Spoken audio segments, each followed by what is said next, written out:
Du coup, on va parler de moins un douzième, on va en parler en maths, on va en parler en physique, on va parler des conséquences que ça a en physique, de l'utilité que ça a en physique. Ça, c'est surtout Hugo qui va en parler parce que moi, je suis beaucoup moins bien placé que Hugo pour en parler.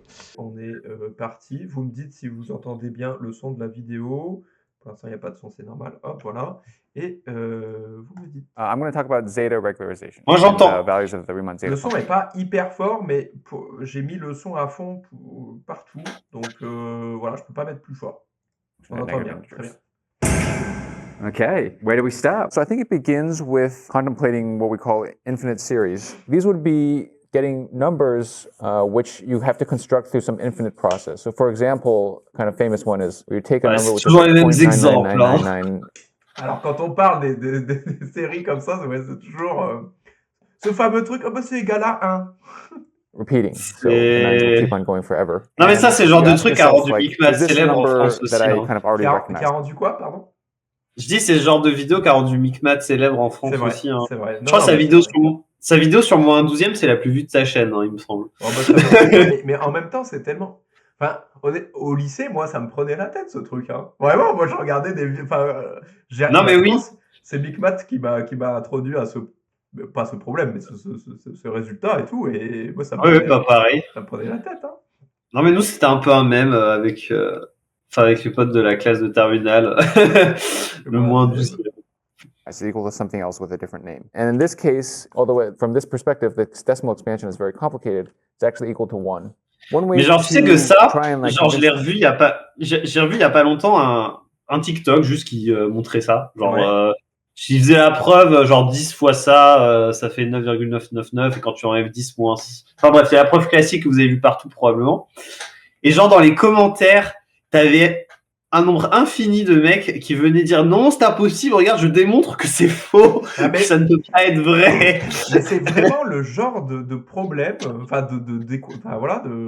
résultats où les gens, tu sais, c'est comme la Terre est ronde, maintenant ils vont te dire la Terre est plate et ils vont essayer de trouver 15 000 arguments pour ça.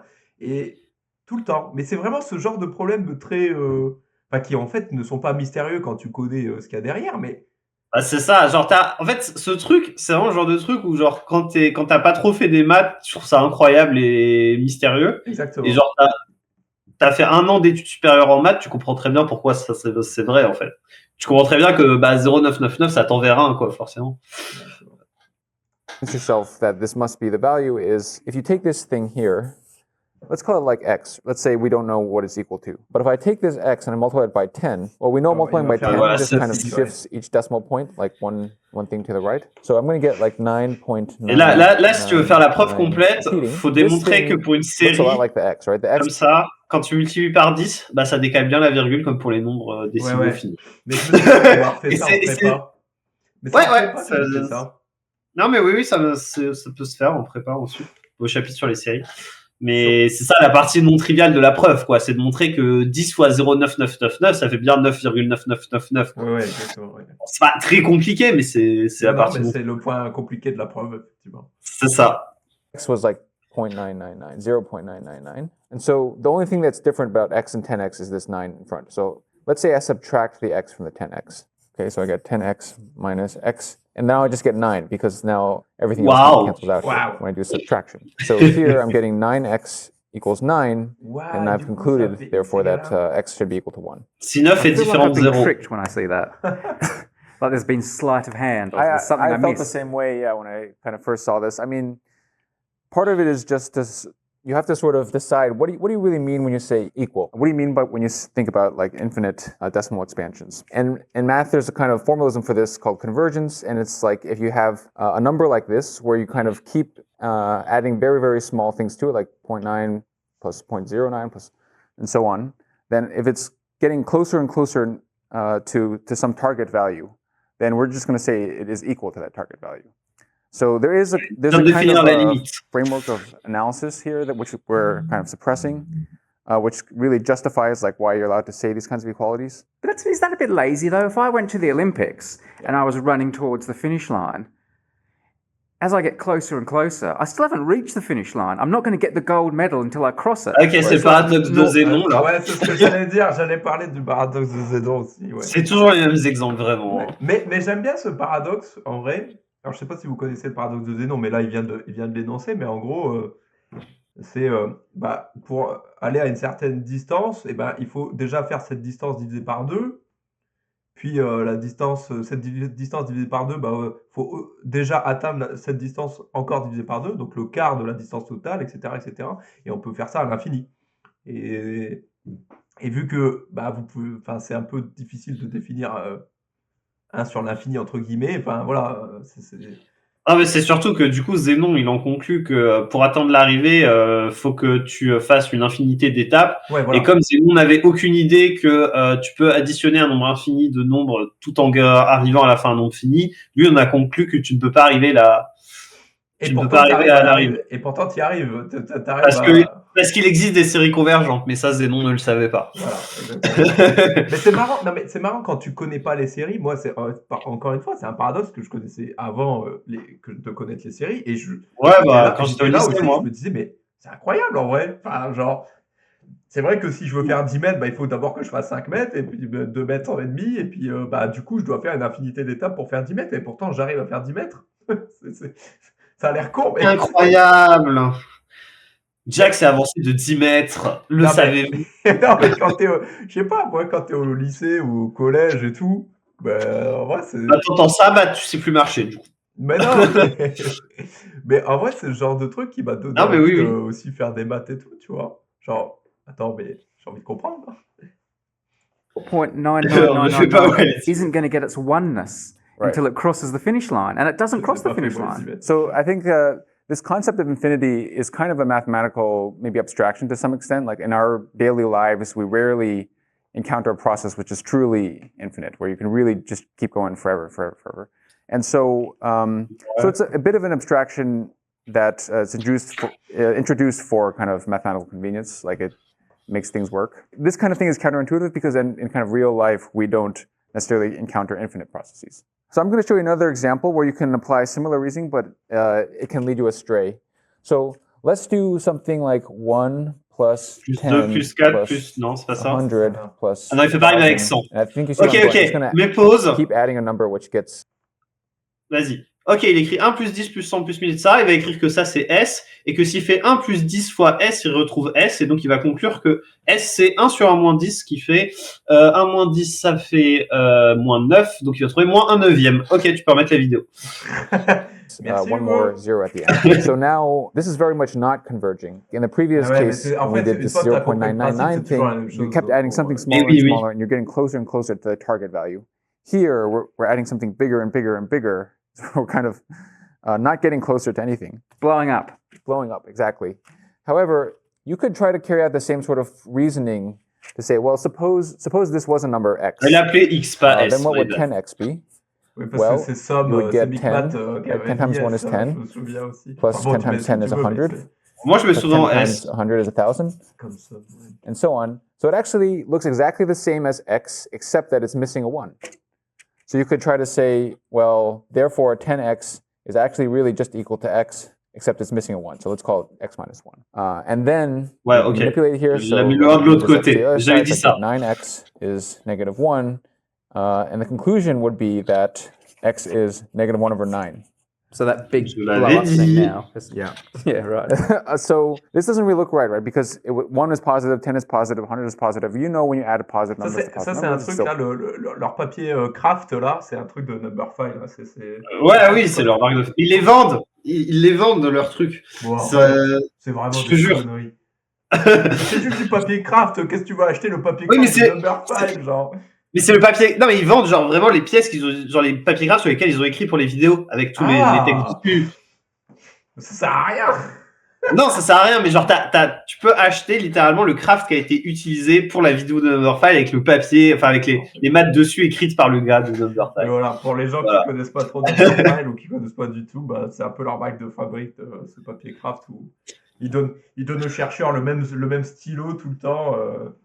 Autant acheter une enveloppe et l'écrire dessus. Bah non, Go positive. And in fact, it's getting more and more positive. It's getting larger and larger and larger in the positive direction. How could it end up being negative 1 over 9? Bah oui. Well, what is the Comment problem? on We parle à did moins the same neuvième? thing last time and we were comfortable. What's different this time? En vrai, ça me fait marrer So, parce que, what's different? genre, j'ai pas vu les vidéos et cet après-midi, avant le live, j'ai réfléchi de quoi il pourrait parler. Et je me suis dit, moi, si je devais faire une vidéo sur moins 12e, je commencerais par les séries géométriques parce que c'est les plus simples. Et c'est ce qu'ils ont fait. Ouais, donc voilà. Voilà. Bah, en même temps, c'est comme ça que tu commences aussi les séries. Hein. C'est ça. Les séries Ouais, géométriques, c'est surtout, enfin, moi je colle, hein, mais la suite, c'est qu'ils vont parler du prolongement en 1 sur 1 moins z. Oui, je pense aussi. Bah oui, This il time, a dit Voilà. qu'il allait parler des états Riemann, donc.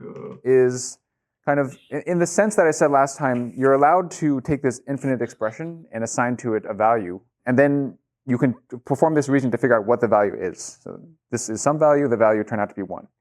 In this case, this infinite sum doesn't actually have an official value. It's not allowed to have a value. So when you try to analyze what that value is, you're going to get gibberish because it's not true that this is equal to some number. So the problem started the minute you said x equals. Yeah. I said x equals this, and I was trying to work with x as if it's a number like any other number, but that's not really allowed. But there is something legit here. So I think that's part of math, is that sometimes you find something and it's not technically in the rule book that already exists. As part of the research process is to figure out, like, to what extent is it justified, or what maybe it's a shadow of something which is actually allowed. I like that, a shadow of something that's allowed. A lot of times, like, people ask, like, what is math research about? And sometimes it's just kind of doodling. C'est vrai que ça, j'ai souvent expliqué à des gens qui demandaient, alors même que j'étais pas en thèse ou quoi. Ouais. En plus, je fais même pas des maths, mais je veux dire. Ouais, tu fais de la physique de maths. Non, mais ce que je veux dire, c'est que il y a des gens qui m'ont demandé, ouais, mais on fait quoi en recherche en maths et tout? Pourquoi tu veux faire de la recherche en maths ou en physique? Non, mais oui, de fou. Et souvent, je leur donnais pas d'exemple, mais je leur disais, mais attends, des fois, tu as envie de faire des trucs en maths, genre a plus b au carré, tu as envie que ça soit a carré plus b carré. Et ben, en fait, tu cherches là où c'est vrai, et quand c'est vrai. Et c'est ça, en fait, un peu enfin, là, c'est ce qu'il dit un peu. C'est pas ça, faire des maths ou quoi, mais c'est marrant que tu peux trouver des problèmes comme ça très simples où tu as envie que des choses fonctionnent, que ça ne fonctionne pas dans la réalité, enfin, dans la réalité, dans ce que toi tu connais, ça fonctionne pas. Donc en fait, t'inventes tout un paradigme pour que ça marche. Et ça, bah, c'est des Non, mais maths, quoi. complètement. Bah, c'est ça. Non, mais les maths, in fine, c'est trouver des définitions. Hein. Trouver les définitions qui vont bien des maths. Hein. Exactement. Et c'est trouver le plus de définitions possibles et montrer qu'elles sont équivalentes. Exactement.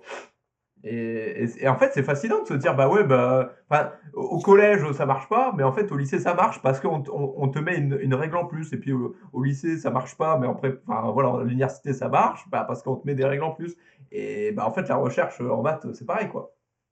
Et hop, I carré égale moins 1. Incroyable. Non, mais exactement, t'as pas le droit de faire des racines carrées négatives. Bah, c'est pas grave, on va inventer I. Voilà, et ça marche maintenant. Alors fais attention, si jamais un jour tu as le malheur de poster racine de moins 1 écrit comme ça sur les réseaux sociaux, tu auras 1000 petits gamins de prépa qui viendront t'expliquer que non, ce n'est pas rigoureux, tu n'as pas le droit d'écrire racine de moins 1, blablabla. Ça m'est arrivé. Hein. Ouais, déjà, voilà. Je lirai le commentaire de Ziluc là, mais surtout que ça, je veux dire, il n'y a qu'en France qu'on te dit que c'est pas rigoureux. Je veux dire, aux États-Unis, au Royaume-Uni et tout, ils écrivent I égale racine de moins 1. Ils en ont rien Bien sûr, c'est rigoureux, mais t'écris racine de A pour A, un élément d'un corps que tu veux étendre, genre ça marche tout le temps. Moi, ça me dérange de faire des opérations sur des objets mal définis qu'on n'a pas le droit de faire. On fait des groupes n'importe comment de nos jours. Non, mais justement, tu trouves pas ça drôle, Ziluc, justement, il y a des trucs Tu fais des opérations sur des objets que toi tu ne sais pas définir, pas qui ne sont mal définis, c'est pas pareil. Ça c'est le... Voilà, Hugo c'est Ziluc, là, allez. Non, mais globalement, la plupart des choses que les physiciens utilisent et que tout le monde dit non, c'est pas bien défini, en vrai, si, c'est complètement bien défini, c'est juste que c'est bien défini dans un bouquin russe obscur publié uniquement en Union soviétique dans les années 50. Exact. Mais c'est très bien défini. Mais non, en vrai, il y a quelques rares exceptions, mais globalement, la plupart des objets mathématiques qu'on utilise en physique sont très bien définis et tout ce qu'on fait, on a le droit de le faire. L'exception étant les intégrales de chemin sur des processus qui ne sont pas gaussiens. Et c'est pour ça qu'on a inventé les diagrammes de Feynman, pour se ramener à des processus gaussiens quand même. Thing where you do something and you say, well, this isn't really allowed, but it seems like it would be negative 1/9, and what is the meaning of that?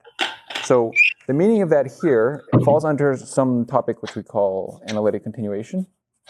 And the idea will be, Tu l'avais dit. Tu l'avais dit.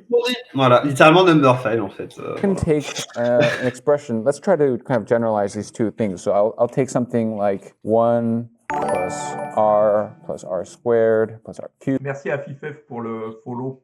Salut, merci. And so on. This thing will have some value x if r is less than 1, an absolute value. So in this theory of infinite sums and convergence, this thing will be a number if this absolute value of r is less than 1. Because it won't blow up. Because it won't blow up, exactly. Because if r is less than 1, when you raise it to higher and higher powers, it will shrink to 0. So you're adding very little at each stage, so it's going to kind of reach some target. And it turns out that this will be... Oui, alors oui, suffisamment vite. Hein. C'est pas parce que ça tend vers 0 que quand to see this, you can play the same game as we did before. You can say, well, I'll take r times x. You know, c'est le fameux truc qu'on te rabâche en prépa. Oui, c'est pas parce que le terme de la série il converge vers 0 que la série converge. La série harmonique, quoi, quand même, c'est un contre-exemple assez voilà. flagrant. Non, mais des fois, moi, ça m'est arrivé une fois en colle de dire une connerie pareille. Alors que j'avais l'exemple, par exemple. Attention. Mais tu vois, des fois, t'as tellement, tu sais, t'as des automatismes et tout. Et puis, quand t'es sous pression en colle ou quoi, ou dans un oral, on te dit, ouais, mais pourquoi et tout. Tu te ramènes à des trucs très simples, en fait, et qui ne marchent pas. Mais là, ça marche pour les termes exponentiels, effectivement. R squared plus R cubed. Et du coup, là il va faire le même calcul qu'avant, mais il a le droit de le faire parce que là, x, il a une valeur. Alors qu'avant, il n'avait pas de valeur, ou alors c'est plus l'infini sa valeur, tu vois. And that's the same as x. Et du coup, ça marche. Si c'était plus l'infini, la valeur de x, si on pouvait définir x égale plus l'infini, tu pouvais écrire n'importe quoi. En fait, tu peux si tu travailles avec des séries à terme uniquement positif, tu peux travailler sur R plus union plus l'infini. Et tout ce qu'il écrivait, c'est que 1 plus 10 fois plus l'infini égale plus l'infini, ce qui est vrai. Sur ce cas précis. Parce que 10 fois plus l'infini, ça fait plus l'infini, et 1 plus l'infini, ça fait toujours plus l'infini. Plus l'infini égale plus l'infini. Incroyable.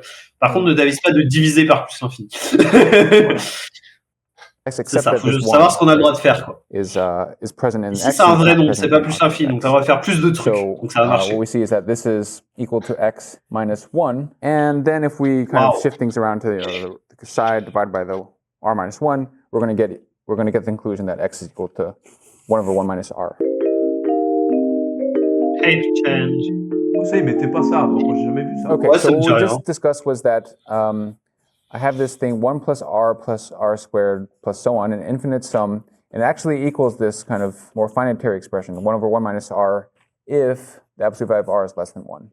This left side, although I said it's not really a number if r is bigger than 1. It's not allowed to be assigned some specific value because it doesn't converge. What? The right side, you see this 1 over 1 minus r makes a lot of sense, even if r is something like 10 or 100, something bigger than 1. So the way we think about this is that these two sides, they're equal on some part of the number line, right? If r is like between -1 and 1, then these two numbers will be equal. Say r is in here. But then if r is bigger than 1, then only one of them makes sense. So this is this analytic continuation that I'm referring to, where we think of it as like, in order to make sense of this value, when a priori it's not allowed, like you're not allowed to take the sum when r is bigger than 1, you need to find some other way to express it. And that other way may then make sense, even when kind of the input r is not in the original domain of definition. Okay. That's this thing that we call analytic continuation. It's like you have a thing and you need to find some other way to, another perspective on it which makes sense in a kind of broader context. If you had a name, like your name's Tony. Yes. But if you had a name with an infinite number of letters, I couldn't write your name, so I don't know what to call you. Right. So someone says to me, all right, call him Tony, because that's got a finite number of letters and your brain can handle that. Yeah. That's all well and good, and it helps you and I communicate and for me to call to you from across the room. But it's still not your name. Like, I still haven't said your name. Mm-hmm. Isn't that the problem here? Like we've assigned a value. Ouais, chelou un peu la comparaison. Alors oui, alors si ton nom c'est pas Tony, mais qu'on t'appelle Tony parce que c'est plus simple, parce que t'as un nombre infini de lettres dans ton prénom. Un nombre infini de lettres dans ton prénom. C'est pas vraiment la même chose. Ah, je vois vite ce qu'il veut dire. Non, mais moi aussi, mais au final, c'est pas vraiment ça qu'on veut dire quand on écrit 1 sur 1 moins R. Nous, vraiment, ce qu'on entend, c'est la somme des machins. Mais oui, c'est pas un nom, c'est pas un autre, enfin, c'est pas un autre nom que 1 plus R plus R carré plus R cube et tout. Bah, c'est juste que dans la série, t'as plus d'infos, quoi. Genre, t'as une suite derrière. Mais bon. Je pense que c'est ça qu'il veut dire, tu vois. Parce que une série, en tant que tel, c'est un objet mathématique qui est défini comme une suite. Alors que 1 sur 1 moins R, bon. Oui, effectivement. Je pense que c'est ça qu'il veut dire, tu vois, que genre quand t'écris juste 1 sur 1 moins R, tu perds l'info de d'où ça vient. Mais ouais. Bon, on va voir où il veut en venir. Hein. But it's still not the value. So that's maybe a bit more philosophical, but I would say, going back to the... C'est peut-être un peu plus philosophique. Ouais, bon. Example, 0.999, and what do we mean when we say this is equal to 1? And you could say, like, so I think what you're saying in this analogy is like, well, this isn't really 1, because 1 is 1, and this is not 1, so it's something else. But what we're trying to do here is create a formalism where this kind of thing, 0.99999, instead of saying, oh, it's an infinite number, not an actual number, but like something close to a number, we want to think of it as an actual number. And I'm saying it really is equal to 1. So I think in the analogy, it would be more like, maybe in one language, my name would be Tony, in another language, it might be like Tony, repeated infinitely. But we would recognize it's really, we're talking about the same thing. Just they happen to have different names. You could call them different things, but really they are the same. Does every series... Bon, il a pas... Enfin, il y avait rien d'autre que, en fait, son explication. Son explication avec les nombres, c'était plus clair que son explication avec... Ouais, je trouve que... Mais je pense que c'est... Enfin, il a peut-être anticipé des commentaires de gens qui n'avaient pas bien compris ce genre de choses, tu vois. Ouais, je pense que c'est ça qui s'est passé. Parce qu'en vrai, c'est typiquement le genre de réponse de gens qui n'ont pas compris, je pense, qui peut arriver. Ouais, bon, après, là, je pense qu'on ne trouvera pas du coup, mais... C'est expedition Tony. Attendez, vous voyez pas bien sur le live là. Thanks for the explanation, Tony. Bon, il n'y a pas de gens qui essayent de démonter le truc. Dommage. Bref.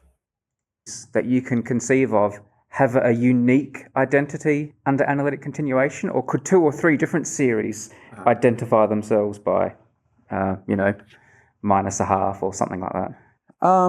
You could definitely arrive at the same value with 2 different kind of appearances. So for example, this is one where I could say 1 is really 1.000, and the 0 repeats, and that's going to be the same as this. You can also have examples of these infinite series which just don't have any other name that we recognize. And one of them is like 3.14159. So I'm getting at pi here. So this is not a simple way to write this, as like 22/7. I mean, that's an approximation, but there's no such thing like that. So it's not necessarily the case that every series has some nice value that we already had some other name for. There are some people watching this, some Numberphile viewers, that are thinking very c'est l'ancienne vidéo, c'est la vieille. C'est la vidéo que moi j'ai regardée à l'époque, quoi. En 2014, c'est pareil. ça, j'avais dit au lycée, bah voilà, ça fait 10 ans. J'ai dit,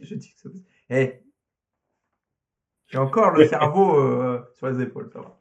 La tête sur les épaules. Mais du coup, maintenant, les gens, vous avez compris pourquoi ça marche pas, les manipulations qu'ils font dans cette vidéo. C'est parce que, comme il a dit, le gars là, en fait, les séries qu'ils écrivent, elles n'ont pas de valeur réelle, de valeur réelle. Genre, soit c'est plus l'infini, soit ce n'est même pas défini. Donc, les manipulations algébriques n'ont pas de sens, en fait. Mais par contre, il y aura peut-être certains cas précis, où quand on change les valeurs, les manipulations algébriques auront le même sens, donneront une formule qui ensuite on réétendra de l'autre côté, comme il a fait avec le 1 sur 1 moins R. About the sum of the integers at the moment. I know this looks like a bit of mathematical hocus pocus sort of thing, but actually, in truth, it's not. And I'll tell you why we know it's not. That is where I want to go next. So there are certain kinds of sequences, sort of like this 1 plus 10 plus 100, and so on, but a little more complicated, which have some historical significance and also modern mathematical significance. So that's what I'm going to talk about next. So I just want to recap. We decided that this kind of thing, 1 plus 10 plus 100 plus 1000 and so on, it's not really equal to a number, but we can say in quotes is equal to -1/9. And what we mean when we say... Entre guillemets, oui, écrivons entre guillemets. Non, mais voilà, c'est ça. Mais en gros, l'idée, c'est qu'on a une série et du coup, on lui associe un nombre tel que cette association, ce soit l'égalité en quelque sorte sur l'ensemble -1, quoi. Genre là où ça marche. This is that there's another way to think about this thing. Like here, it's kind of this thing when r is 10. We can think of that instead as 1/1 minus r. And that's what we mean when we say this kind of equality. So there is a function of r, and that function can be extended to a region where it has a different appearance, but it still makes sense and it still has nice properties. And then you can plug r into that and get a well-defined number. And so here we're saying this 1 plus 10 plus 100. That's really the specialization when r is 10 of the left side. And then this left side is equal to some other function, which makes sense even when r is something like 10, even though this equality was originally when r is less than 1. So I'm going to do another example in the spirit, but it's slightly different, and it shows another one of these dangers of doodling without any rules. So if we take this sum 1 minus 1... Ils ont pas fait la petite musique change of paper. Ah ouais. J'ai mis ça en calculant des modes propres, ça n'a pas marché, je comprends pas.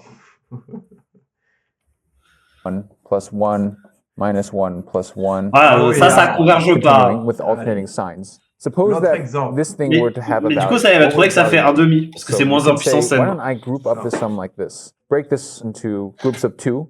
So 1 minus 1, and then I add 1 minus 1, and I add 1 minus 1, and so on. So here, this is, of course, 1 minus 1 is 0, 0, 0. So I'm adding 0 to itself a bunch of times. So it should be equal to 0, question mark. But if I look at it a slightly different way, suppose I just group these things differently. Start with this one, we do the subtraction of 1 and the addition of 1 in one step. So then I do 1 minus 1 plus 1. And then I subtract 1 and I add 1. And I keep doing this. So now I'm going to get 0. Here I'm also going to get 0. I've just gotten a different argument that it's 1 minus 0, minus 0, blah, blah, blah. And that will... Il y a un théorème qui existe, qui s'appelle le théorème de réarrangement de Riemann, qui dit que pour une série comme celle-là, il existe un groupement des termes comme il fait pour arriver à n'importe quel nombre, en fait. Exactement. Pour y trouver x égale tout ce qu'il veut. X égale 20, x égale 12.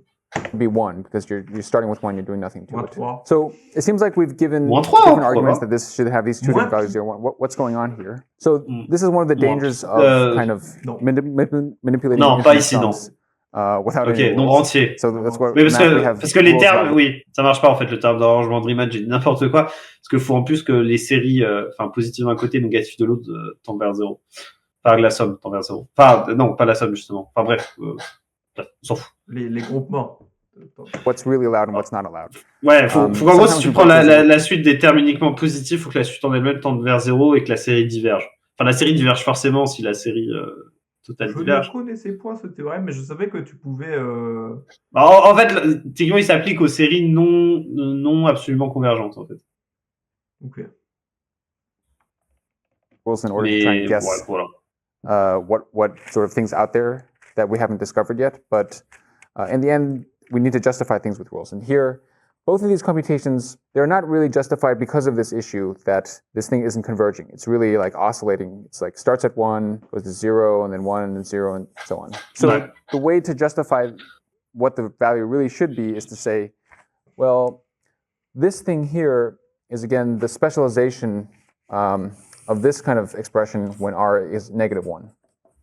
So when r is -1, this 1 plus r squared and so on will be this expression here with alternating signs. And our recipe is telling us that we should think of it as 1 over 1 minus -1. So that's 1 over 2.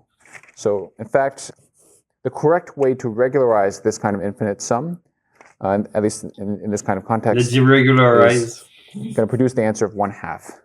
Which seems halfway between the two. You can. Ce qui est marrant, c'est marrant parce qu'un demi, c'est un peu la moyenne de 1 et de 0. Ah oui, mais c'est logique, hein. Genre quand tu fais la limite, quand tu prends R tend vers -1 par valeur supérieure.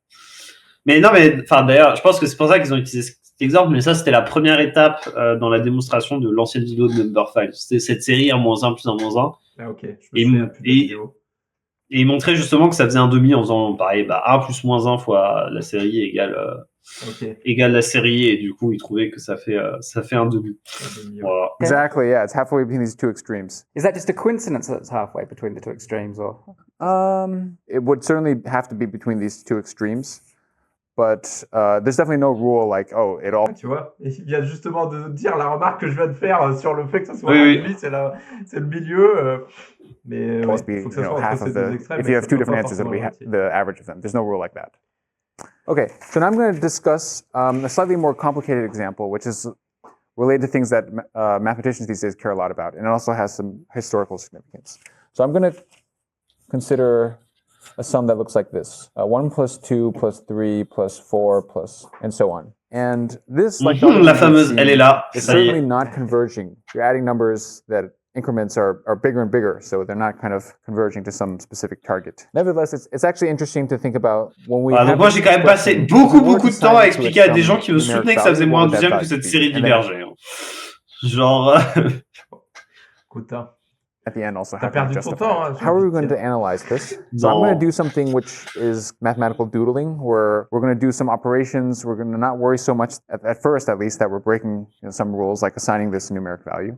And then we're going to try and justify the inclusion later. If I look at this thing here, suppose I contemplate negative 4x. So I can calculate what this is, but I want to position it in a certain way. So I'm going to think of it as negative 4 times this 1, and then I have to add negative 4 times this 2, but I'm going to put that over here. So I'm sort of doing things in steps of 2 here, so minus 12 and so on. And the point of it writing it this way is that now if I add the x and the negative 4x, on one side I'm going to get, of course, negative 3x. But then the other side I'm going to get 1 minus 2 plus 3 minus 4, and so on. So it'll be the kind of alternating sign version of the original x. Attends, reviens un peu en arrière, que je comprenne. Je suis bien sûr d'avoir compris tout ce qu'il a fait. In steps of 2 here, so minus 12 and so on. Oui, ok, c'est moins 1 fois moins 4, oui, ok. Après, les groupes, il les décale. Il les met devant ça, ouais, and the negative 4x. On one side, I'm going to get, of course, negative 3x. But then the other side, I'm going to get 1 minus 2 plus 3. Et après, il fait plus x. Oui, après, il fait plus x. Et c'est pour ça qu'il. Parce que du coup, 2 moins 4, ça fait moins 2, il reste que 3. 4 moins 8, ça fait moins 4. Ouais, ok. Exactement. Minus 4, and so on. So it'll be the kind of alternating sign version of the original x. Now I'm going to do something kind of similar again, where I just say, well, negative 3x is, and now I'm going to shift the positioning by 1. So it's like 1 minus 2 plus 3 minus 4, and so on. So I'm writing the same expression, but just shifted over by 1. And the reason I did that is because then I'm going to add these things, and I'm going to get negative 6x, and it's going to be equal to this 1 minus 1 plus 1 minus 1, and so on. Did you break any rules by doing that little shift, moving them over? That was just for visual reasons, wasn't it? That was just to help. Yeah. The shifting, it shouldn't do anything, right? Because it's the same expression. I mean, the adding and subtract the positioning doesn't really matter. Of course, I broke rules when I wrote the equal sign, and I was treating x as a number. So this is all on kind of shaky grounds. But this is the kind of doodling which was done by, ouais, ça pour le coup c'est vrai, c'est Euler il faisait des trucs dégueulasses comme ça. ouais. Après, parce qu'à l'époque la limite n'est pas très bien définie. La définition rigoureuse de la limite c'est le 19e siècle plutôt. 1700s named Euler. Donc, et quand même il a pensé à, tu vois, il a pensé à ça. Je veux dire, il faut avoir l'idée de shift et tout. Enfin, je veux dire, là, ça paraît évident parce que, bon, voilà, on y pense comme ça, tu vois, parce que ce calcul a été fait, typiquement à l'époque de Euler, mais c'est pas... Là, tu vois le calcul, bon... oui, non, mais oui. Est-ce que tu as envie de shift comme ça pourquoi on voudrait faire ça? Enfin, bon, voilà. Tu noteras que c'est écrit en français, hein. It does produce the correct conclusion. Ouais. Son truc était écrit en français. Mais il me semble qu'il écrivait en français, non? Ou... Je sais pas. Bah, il est suisse, mais il est suisse-allemand. Donc ouais, mais il me semble qu'il parlait... pas que lui parlait en français, mais que pour faire les maths, c'était un peu la langue aussi. Que ce soit le latin ou le français. C'était déjà plus le latin. Ouais, je pense qu'il y avait encore des communications en latin pour certains. Ouais, ok. it's kind of interesting. But we have to, of course, in Après, math, à vérifier. Hein. Moi, je dis ça là, mais voilà. Il me semble que le français, c'était la langue des sciences à cette époque-là. Mais... to go back and justify Okay. why is it okay. All right, so minus 6x gives us something we're familiar with. You showed us this. We saw that, yeah, exactly. We saw it earlier. We saw that this is 1/2, and so the conclusion is that x is actually negative 1 over 12. Ça y est, nous l'avons. Enfin, il est là. Except for that naughty thing at the start. Right. So what does this kind of conclusion actually mean? How does it justify it and sort of what is its significance? En fait, les gens, là, ce qu'il faut que vous compreniez, c'est que, comment dire, là, il a vraiment fait des étapes, des manipulations algébriques très précises pour arriver au moins un 12e, et parce que ça va être celles qui vont être les bonnes pour pouvoir généraliser après, comme il avait fait pour le -1 plus 1, -1 plus 1. De la même façon que pour le -1 plus 1, -1 plus 1, il pouvait montrer que ça fait 0 en faisant des trucs similaires, mais pas du tout corrects. En fait, on peut montrer que la somme des entiers, avec des gestes un peu similaires, est égale à ce qu'on veut. Alors, ça marche pareil. Ouais, exactement. Et là, du coup, il l'a pas dit. En fait, il a fait les bons gestes pour que faire si moins un 12e. Mais il pourrait faire Voilà. les bons gestes Non, pour mais avoir... pas que, en fait. Pour avoir moins un 12e, mais aussi parce que c'est des gestes qui vont pouvoir être, comment dire, appliqués dans un autre cas et où là, ça marche et ensuite généraliser pour revenir à ça, en fait. Alors que s'il faisait n'importe quoi, ce qu'il veut, ça pourrait faire un truc qui n'est applicable dans aucun cas précis, rigoureusement, tu vois.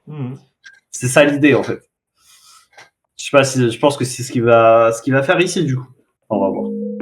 Là, ils font la petite musique. C'est vrai. So earlier on, we were talking about this function 1 plus r squared plus r cubed and so on as a function of r. And then we said, wait, as a function of r, it's equal to 1 over 1 minus r, at least when r is less than 1 in absolute value. And then this 1 over 1 minus r, actually, that has fewer restrictions on what you can plug in for r. You can plug in any r that's not equal to 1. You get a sensible answer. Ouais.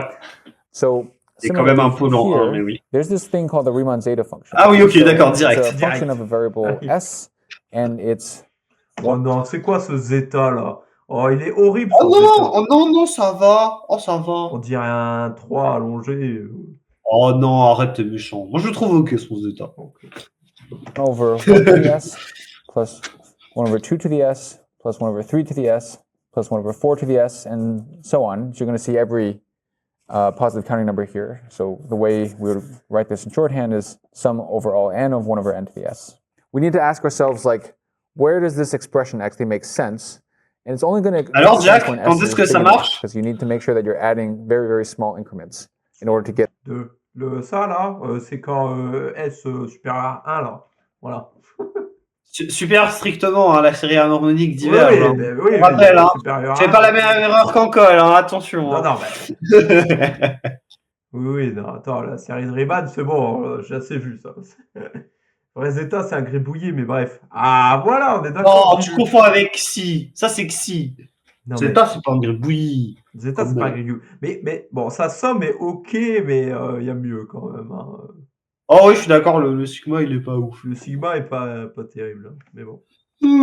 Get this quantity to kind of converge to a fixed value. So it turns out that this is okay if s is bigger than 1. Mathematicians care about this Riemann zeta function because its property... Cette fonction zeta roumaine, hein, d'après la traduction. Oui, non, mais alors la traduction automatique en français, je vois des trucs dans la alors, ouais, il y a traduction, des trucs énormes. Hein.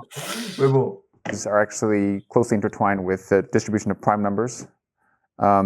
So if you've heard of the Riemann hypothesis, one of the kind of longest outstanding conjectures in mathematics, then it's about the properties of this function.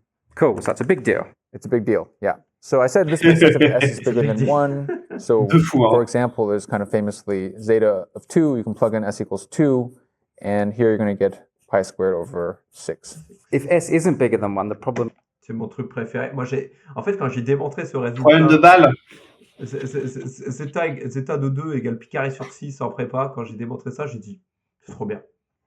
Nous, il l'avait donné en DS. On l'a vu en DS. Ouais, j'ai dû le revoir aussi ailleurs, mais c'était trop bien. Genre, j'ai fait... Petit encadrement avec les racines énièmes de l'unité, je me souviens. The problem is what your denominators become less than 1, and therefore the actual numbers become bigger, the integers become bigger, and just turns into this whopper again. Exactly, yes. So when you have these infinite sums, in order for that to have a well-defined target value, then the increment that you're adding each time has to get small quickly enough. But actually, when s is less than 1, the increments are not small enough. And so, for example, Je connais un grand mathématicien français plus excellent que toi en ce moment, qui est pas loin de démontrer l'hypothèse de Riemann. Il s'appelle Hugo. Ah oui, c'est moi. Bonjour. J'y suis presque. If s is -1, then what you would see in this expression is something like zeta of -1. You try to say it's equal to. On rappelle, du coup, la série ne converge pas, enfin, du coup, n'a pas de sens techniquement quand s est plus petit que 1. Donc s égale -1, ça diverge encore plus. Et bref. Voilà. Now donc encore une fois, ouais, voilà, là il met des guillemets parce qu'en fait ça n'a pas de sens de mettre ce signe. 2 plus 3 plus 4. There it is. So on. This expression that we saw before that we said should be equal to -112. Cool. It's a similar story to here where this zeta of s, I've defined it in a way that sort of only makes sense when s is bigger than 1, but you can produce some other description of it which makes sense actually when s is less than 1 as well. As long as s is not equal to 1, then it will have a well-defined target number. Say zeta of s makes sense as long as s is not equal to 1. This makes sense means there's some analytic continuation of it. So there's some other perspective on this definition that you're allowed. Donc là, en gros, l'idée, c'est vraiment comme on avait fait pour le 1 sur 1 moins r. Donc 1 sur 1 moins r, c'était la somme des 1 plus r carré plus 1 plus r plus r carré plus r cube, etc. sur moins 1. Et le truc, c'est la formule 1 sur 1 moins r. En vrai, on peut l'évaluer dans n'importe quel nombre qui n'est pas 1.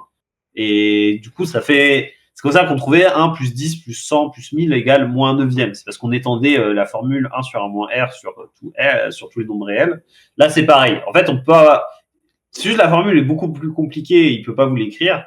Mais zeta de s, on sait trouver une autre formule qui est pas juste la somme des 1 sur n puissance s.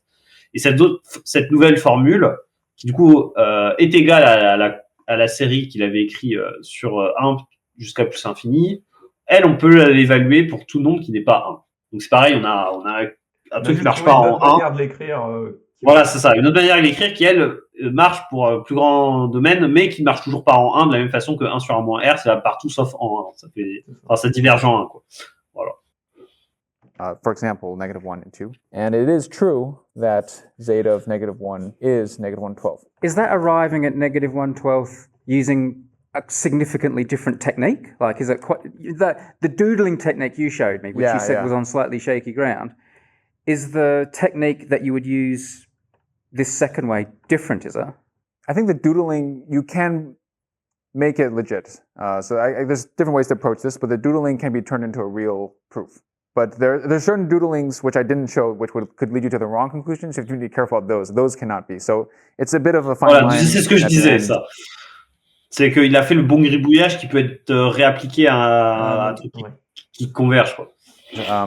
You definitely have to do more work to justify it. But basically, the doodling is part of maybe like it's the tip of the iceberg on some actual mathematically rigorous approach. So if someone tells you that the sum of all the positive integers, all of them to infinity, whatever that means, is minus a 12th, what do you say? What do you say to them? Do you say, yeah, I'm cool with that? Well, my first instinct would be like, what are you talking about? It's obviously ridiculous. But I guess after studying the theory, then you sort of think like, oh, I know what you really mean. But I'll just say it's kind of a funny anecdote, which I think is somewhat convincing, is that sometimes you're doing some actual calculation, like in physics. There's this thing called the Casimir effect in quantum mechanics. Ah, il va forcément le Casimir. Il n'y a pas que l'effet Casimir en physique où il y a moins 12e, mais on en reparlera après. Predict some experimental outcome. And you're trying to calculate the energy, and you run into this kind of thing. You say like, oh, seems like the physics is telling me the energy is something like 1 plus 2 plus 3 plus 4 and so on.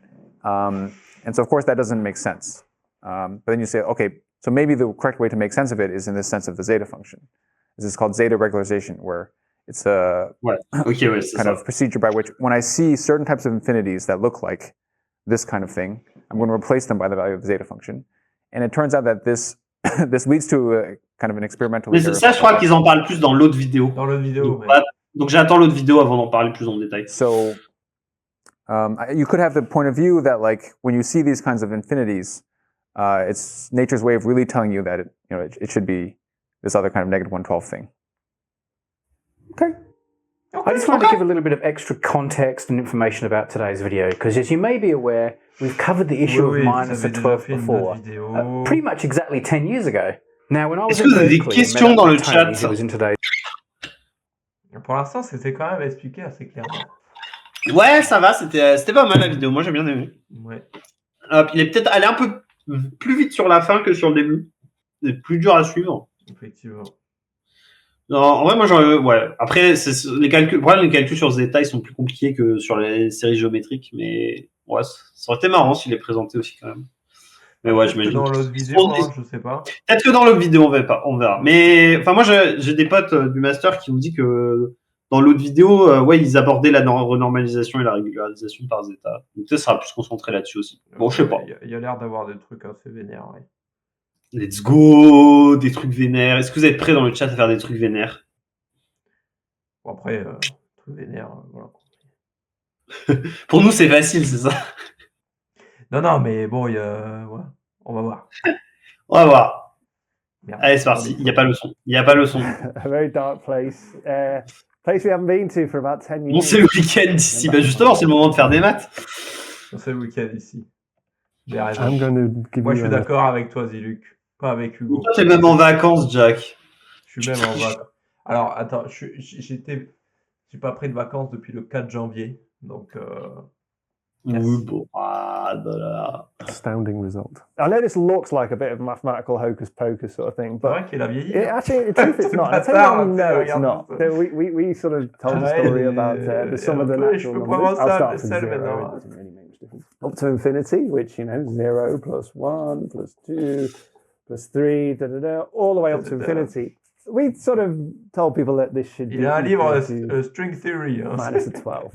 Okay. Bah ça, c'est bizarre. Hein. Ah oui, String Theory. À croire que ce sera exactement le calcul qui donne d égale 26 pour les cordes bosoniques. The equal sign. So, right, so this is we upset a lot of people. Lots was said. Some of it was fair. Some of it was a load of rubbish. There's no logical way of doing it. I don't want to go into too much detail about my feelings about that. To show why physicists are mathematicians. Ouais, ça montre surtout pourquoi les mathématiciens ne sont pas physiciens. Bref. My IQ increased by 1/12 after watching this. Ah oui, il y a quelqu'un qui citera Rediffusion, effectivement. The analytic continuation of the Riemann zeta function does not indeed map 1 to moins 12e. Ouais, bon, bref. My IQ increased by moins 12e. Oui. It's a bit of controversy, but we also got a lot of people interested in this sort of questions. So I think it was worth. Je pense qu'ils ont fait exprès pour être polémiques à l'époque. Why have I decided to come back to this? Well, about maybe a year and a half ago, I saw a tweet which annoyed me so much, right? That it actually made me go scuttling away to sort of do a little calculation to sort of disprove the content of the tweet. I won't say who the tweet was by, and I did disprove the content of that tweet, but actually in doing so, it actually sparked a research program, which this week we are going to be putting a paper out about it, which we're really... What the fuck? Il a fait un papier, genre parce qu'il a eu une idée de à cause d'un tweet qui l'a fait chier. Genre, c'est incroyable, en vrai. Ouais. C'est marrant en vrai, genre tu vois un tweet qui te fait chier, t'as envie de te démonter, et bah ça finit par un papier sur la QFT, genre c'est incroyable. Ouais, c'est le meilleur moyen d'avoir une bonne idée, hein. Moi ça m'étonne pas. Bah je sais pas, ouais, c'est... excited about it. So I want to tell you a little bit about it. But I have to go back to this sum to sort of tell you. Théorie des nombres, si last time, we're going to do it in a slightly different way. A bit more of an intuitive way. Okay, when you do this sum, okay, how do you do it? Well, one thing that you will often do when you see a sum, an infinite sum, or an infinite series, if we're going to use the technical term, you normally take the first bunch of them, right? So you take the first n of them. So I take this sum up to capital N, right? And I see what I get. Okay, so what I've taken 0. NN plus 1 sur 2. Plus 2, plus 3. Ça, on l'a And I vu go la all the way dernière up fois to avec n, and I stop. la tier list. Hein, quand And then on the a idea parlé would de- be that you take this n to infinity to get back to the thing that you're after, You right? say take it to infinity like that's a place you can go to. Well, quite. There's no finish line here. Yeah, well, quite. We'll come back to that. Don't worry about that. I agree. People are too flippant about this. But let's talk in the language that I think people are familiar with. This idea that, you've got an infinite sum. I'm just going to cut it off at some finite number of terms and then see what happens as I make that number of terms bigger and bigger. Okay, so this is what you would do for this sum, okay? I actually sometimes think people didn't realize that I knew that you could do this. But anyway, okay, I do know this. And I know what the answer to this is, right? It's n plus 1 over 2. And Yes! this is well known. C'est le moment de faire de la physique. Oui, Ziluk, c'est le moment de la classical physique. times, I think. And in this particular case, the bigger n gets, C'est pareil, les the maths et la further you physique. go along this line, the Les maths, bigger c'est the la number physique. gets. Clearly, right? I mean, you can see that you can check that this is roughly going to give you the right answer. If you just take this, if I stop it here, so I stop at n equals 2, answer I should get is 3. Okay, is that what I get? Yeah, I do. If I stop at the next one, I get the right answer. I keep getting the right answer. So this formula works. And of course, you're absolutely right. I want to then I want to remove the cutoff. I want to remove the regulator. This is the language I'll use for this. This n is like a cutoff. It's a regulator. As I remove Ouais, ce que it, j'allais dire, I'm not il just utilise gonna vraiment les go termes up. de la The théorie answer quantique des is going champs. to be infinite, right? But actually, there's even something le more fait exprès. alarming about this that I think. Oui, bah, bien Is that sûr. There's no sign of minus a 12th here at all. There really isn't. It's not there. Okay, this is kind of weird, and it's unsettling for those minus a 12th sort of advocates like myself. Where is it? And actually, this was answered by Terence Tao, the famous mathematician. Terence Tower, évidemment. Hein. Tu n'avais pas Terence Tao, hein. Terence Tower. Hein. And explained why the minus a 12th isn't appearing here and how we can make it appear. And it's to do with the fact that what you're doing here is really quite drastic. You're really cutting this off in a very sort of violent and sharp way. And you don't have to do that. So let me explain a little bit more about what I mean by that. So what am I really doing here when I do this, what's called a partial sum? What am I really doing? It's like I'm taking the original sum. I'm going to use the word sum rather than series because it's just a bit more familiar. This is the infinite sum, but I'm weighting each term. Okay? I'm going to add a weighting factor to each term. So this is what I'm really doing here. Let me explain what I mean by that. So it's like if I was doing this, then this would be 0 Merci times Pauline pour le follow. some weighting factor, which is w of 0, whatever it is. And then this next one is 1 times some other weighting factor. And then 2 times some other weighting factor. Okay, and so on. And so you go all the way up to maybe the n minus 1th term. That's got another weighting factor. And then the nth term, it's got another weighting factor. And then you can carry on if you wanted. Il a pas trop justifié pourquoi il In fait fact, you ça. do Mais... carry on, you do the whole Ouais, il thing. va l'expliquer après, je pense. And basically, you carry on, and each term in the sum, which is just 0, 1, 2, and so on, you add a weight, you weight it by a certain number. And what are you doing here? Je comprends Basically, what you're saying is all these weighting factors. En vrai, c'est are pas one. très clair là ce qu'il fait, mais When you do the drastic cut. When you do a drastic cut, you're saying all these are 1. Yeah. This one's 1. But this, Yeah. all these are 0. So you're saying the weighting factor is 1 until you get. Tu veux expliquer, Hugo ou... bah, C'est vrai que là, Alors, en il vrai, explique pas, mais... je sais pas trop comment lui veut l'expliquer, mais en physique, ça, on justifie ça en disant qu'en fait, quand on travaille sur notre théorie, en théorie quantique. Bon, en gros, l'idée, donc la théorie quantique des champs, ça décrit des champs quantiques qui sont en gros définis partout. Et surtout, quand on fait la transformée de Fourier, c'est défini à toutes les échelles, c'est-à-dire aux grandes échelles et aux toutes petites échelles. L'idée, c'est de dire qu'en fait, notre théorie des champs, c'est une théorie effective. C'est-à-dire qu'en fait, c'est une, on va dire, c'est un peu comme, on va dire, la thermodynamique qui va décrire des champs de pression et de température de manière globale, mais quand on zoome, la pression et la température, elles sont plus vraiment définies parce qu'on est à l'échelle des atomes qui bougent. Et là, enfin, il n'y a pas de pression entre les atomes, il n'y a pas de température entre les atomes. Mais quand on dézoome suffisamment, on a apparition de pression, apparition de température, et on peut faire des calculs avec de la température et des pressions.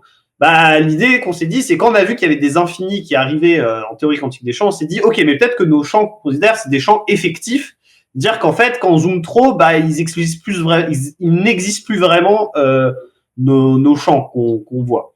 Et donc, ce qu'on fait, c'est qu'on dit, OK, on a des séries qui tendent vers l'infini, mais si ces séries, elles tendent vers l'infini, c'est parce qu'en fait, on a supposé que justement, nos champs, ils étaient valables à toute échelle. Donc, ce qu'on va dire, c'est que les termes qui correspondent à des échelles de plus en plus petites, bah, on va leur donner un poids moins important dans la somme qu'on fait, parce qu'on dit que notre théorie, elle est de moins en moins valable, à fur et à mesure qu'on zoome. Donc, c'est ça, en fait, c'est la fonction de poids qu'il a introduit, c'est qu'on dit que, OK, les premiers termes, on les compte complètement. Ils décrivent notre théorie correctement. Et plus on zoome, plus on va sur des échelles plus petites, plus notre théorie est moins valable. Donc on va dire, ok, lui on le compte qu'à moitié ce terme-là, plus lui on le compte un quart, plus lui un huitième, etc. On va les compter de moins en moins les termes, de telle sorte que c'est ce qu'on appelle justement régulariser. Et de cette façon, on fait que notre série qui divergeait parce qu'on comptait entièrement chaque terme, vu qu'on compte les termes les termes aux échelles plus petites, qui sont en fait les termes les plus gros, on les compte de moins en moins. Ça va refaire converger la série. Donc c'est ça l'idée derrière, en tout cas en physique, de foutre des poids devant les termes de la série. Après lui, je sais pas si c'est comme ça qu'il va le justifier ou pas. On va voir. Get to the nth term, and after that, all the weighting factors are zero. Right. Okay, that's what you're really doing here. Okay, so what does that mean? That means this weighting function that you're multiplying each term by, it looks a little bit like this. This is a terrible drawing. Donc après, l'idée, c'est vraiment des commutativités de limites, en fait. And then around c'est est-ce que si on fait tendre les poids de chaque truc vers 1, après avoir calculé la série, sur quoi ça va tendre? Enfin, je sais pas si vous voyez ce que je veux dire, mais en gros, l'idée, c'est si sur chaque terme, on fait tendre le poids vers 1 et qu'ensuite on somme tout, ça fait l'infini. Donc là, on fait l'inverse. D'abord, on met un poids sur chaque terme, on somme tout, ça fait un truc fini, puis ensuite, on fait tendre le poids de chaque terme vers 1. Est-ce que ça va forcément diverger ou pas? Non, pas forcément. C'est nous donner ce qu'on veut, justement. C'est l'idée, quoi. Enfin bref, il va expliquer. Says, the reason that you don't see minus a 12th is because of that sharp transition. He says, you don't have to do it like that. There are other ways to regulate this sum. Now, I'm not doing anything weird, no weird analytic continuation, anything like that. Terence Tao says there are other ways to regulate sum. Don't do the sharp transition. Do a smoother one, something that takes you between 1 and 0 in a much smoother way. So it's just, something like this. Yeah. Okay, you could do that. Exactement ce que tu as expliqué. C'est que les poids vont pas aller de 1 à 0 brutalement, mais c'est ça. 1 demi, un quart, un huitième. It's the same sort of idea. Souvent en physique, on prend une exponentielle décroissante. You can still move the transition voilà, points, c'est ce qu'il va faire aussi, je pense. to larger and larger values to get back to the thing that you're after. Okay, so what happens if you do that? Okay, so let's do an example. Change of paper. Ah. To another possible weighting function, which would have the property that it sort of went between 1 and 0 in a much smoother way. On donne une distribution de Fermi-Dirac, si tu veux mon avis. E to the minus n over n. Okay, you can see. Ouais, voilà, bah ça c'est pas une exponentielle décroissante par contre, te fous pas de ma gueule. At the far end it's 0, and then there's a kind of a transition point which is set by big N. Non mais il le décrit là, tu vois. Ouais. Il le décrit là, il décrit pas là. It's going to be around here somewhere. Voilà. And then I can move that along if I and remove the sort of regulator, remove the sort of way that you're sort of controlling the sum. Okay, so you can ask what you get if you use this. And you can do this. This is actually easy to do. If I calculate this. Lui, il fait des plus belles sommes. Ouais, c'est un peu plus sympa, je suis d'accord. Par contre, ces infinis sont horribles. Mais... This is what I get.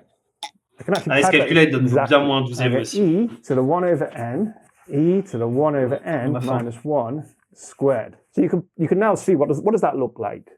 Well, you can plot it, and it looks a bit like this. So this guy just grows.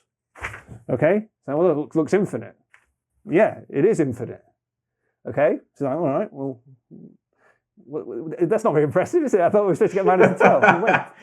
Okay. Wait. Now let's see what happens. Let's actually look at the behavior of this. We're using this nice smooth weighting function.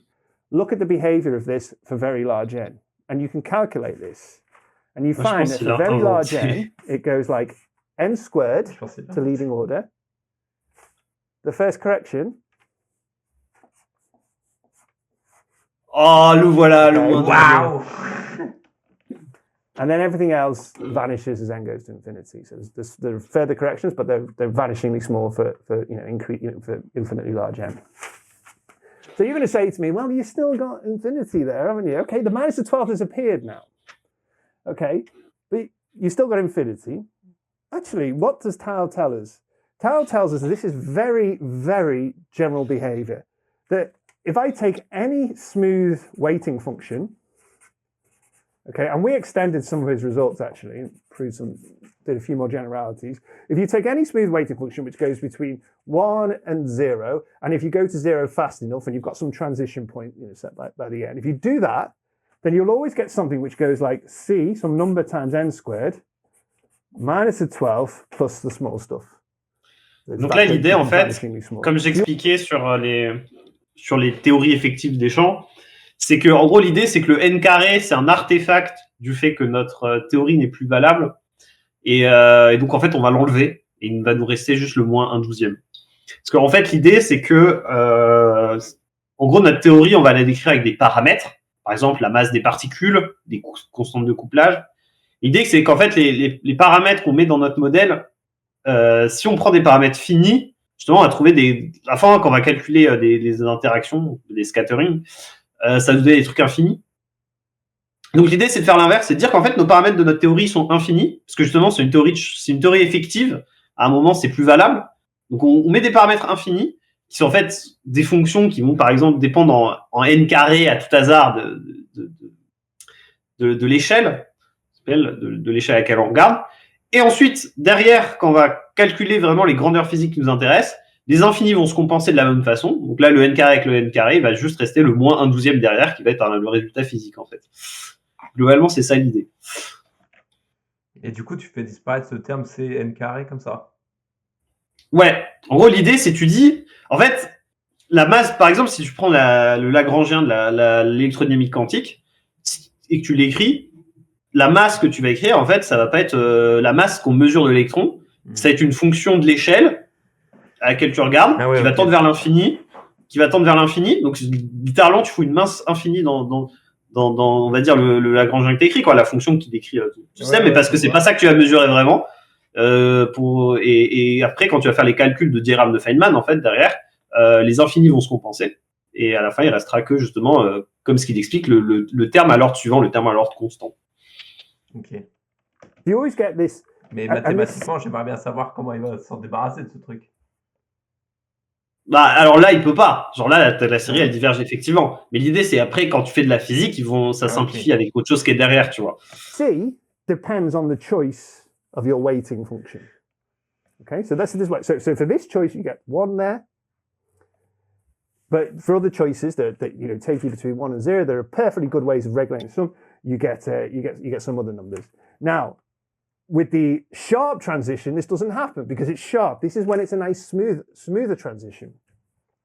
Okay, let me give you another example of another choice that I want to show you. Mm-hmm. Let me give you another example of a weighting function. So the weighting function I'm going to choose this time is not... Mais c'est pas une fonction d'attente, putain, de YouTube Translation, de merde. Non, mais les sous-titres, ils sont pas ouf. This is what we had before. I'm just going to throw in a cos. Okay, so this still goes between 1 and 0 with some transition around n. It does a bit of wiggling around a bit, but it still goes between 1 and 0. So as far as tau is concerned, and our extension, this is a perfectly good way to sort of regulate the sum. What do you get? You can calculate it. It's very doable. E to the 1 over n, e to the 2 over n, cos 1 over n minus 2 e to the 1 over n plus cos 1 over n divided by e to the 2 over n minus 2 e to the 1 over n cos 1 over n plus 1 squared. Okay, this is what you get, right? So just another way, right? Now, so now we can say, what does this look like? Okay, well, I'm going to show you on a graph. So you can see, this isn't blowing up. This is settling down on a number. I don't know what you think it is. J'ai jamais vu de régularisation par un cosinus, mais ok. Moins A12e encore. Wow! So you can calculate how this behaves for very large n. So in other words, what does it mean to take n large? It means I'm removing the regulator. I'm removing the cutoff. If I remove the cutoff, in this case, I don't get any divergences. I don't get any infinity. I just get minus the 12th. Plus the stuff which... Ah ouais, du coup, là, il n'y a même pas de Cn carré, tu vois. Ouais, effectivement. C'est plutôt stylé, en vrai. Toi, je suis en train de me demander, cos sur n, est-ce que ça oscille, du coup, quand tu fais n tend vers l'infini, c'est-à-dire que ça oscille de plus en plus vite. Oui, ok, oui, c'est une raison de Fourier, en fait. Oui, ok. Vanishingly small as n goes to infinity. This gives you exactly minus the 12. There's no throwing away of infinity. It really... Parce que là, justement, ouais, en QFT, tu rejettes l'infini, bon, par des arguments physiques qui sont complètement valables de ce que tu as dit, hein, mais c'est vrai que c'est genre, tu le balances, quoi. Enfin, tu dis, bah non, il est pas là, pour des raisons valables. C'est pas que tu le rejettes, c'est qu'il va se simplifier avec un autre endroit. En fait, tu as mis de l'infini au bon endroit pour qu'au final, les infinis simplifient. C'est comme ça que, que tu fais simplifier des infinis, tu vois, c'est toujours un peu... Oui, mais non, parce que je dis simplifier des infinis, mais en réalité, ce que tu fais, c'est des fonctions de l'échelle. Genre, t'as une fonction de l'échelle d'énergie à laquelle tu regardes, et c'est la même dépendance, et du coup, c'est pour ça que ça simplifie, tu vois. Après, effectivement, t'injectes la bonne dépendance pour qu'à la fin, ça simplifie. Ok, ouais. It really does spit out minus a 12. But you've just pulled this out of thin air, this cos n over n. Like you could have reverse engineered that as far as I know. Well, of course I reverse engineered it. Yeah. Right. But the point is, the idea that you always have to throw away an infinity is not true. It depends on your choice of regulator. And in fact, if we go back to this, whatever this C, as I said, it depends on the choice here of the weighting function, the regulator, if you like. And yeah, there are actually infinitely many choices. There are perfectly good regulators, as good as e to the minus 1 over n, as good as a step function actually, that will give you 0 for the divergence. This nice one with the cos is a really beautiful example of it. Okay, so this and all of these, there are an infinite number that will give straight away, they just give you minus a 12 straight out. So who's to say that those are not some sense preferred way to regulate these sums? Is there something interesting in those? So when I... But you're talking about regulating these sums, putting in cutoff points, right? And then removing it. I'm removing the regulator because I take n to infinity. I remember, right? Ouais, ça c'est ce que je disais, tu vois, sur la commutativité des limites. If you didn't put the regulator in the first place, you would have blown up. Well, what do you mean? You have to define what you mean by the sum. Okay, and there are ways to define the regulation process that don't give you any divergence at all. And interestingly, this is not analytic continuation, by the way. It's another method that gives you minus a 12. But it really gives you minus... Alors en physique, il y a une autre méthode qu'on fait aussi, c'est la régularisation dimensionnelle. C'est-à-dire qu'on fait le calcul en dimension 4 moins epsilon, et on fait tendre epsilon vers 0. Alors, ne me demande pas ce que ça veut dire une dimension 4 moins epsilon, mais en tout cas, on fait le calcul en dimension 4 moins epsilon. Ok, je ne te demanderai pas ce que c'est la dimension 4 moins epsilon. Très bien. It's giving you minus a 12. End of story. Faites bien ce que vous voulez. Right? Well, not end of story. Not end of story, because mais ça marche, there was no way I could... Ah, ouais, j'en doute pas. En gros, tu as une divergence en epsilon et tu l'as séparée, en fait. Voilà, quoi. And by the way, this kind of combination of things smells very string theory-like. It just smells of string theory. Okay. And I can't really put c'est un calcul de la dimension. But it does. Right, so, and also there's something interesting here. So when I first saw this, I was like, this is so cool. This property here, this idea that the way you regulate it, the power law divergence, the quadratic divergence that you see here, that depends on how you regulate it, how you control the sum, and yet there seems to be this universal minus a 12th. That's very reminiscent of something we see in quantum field theory.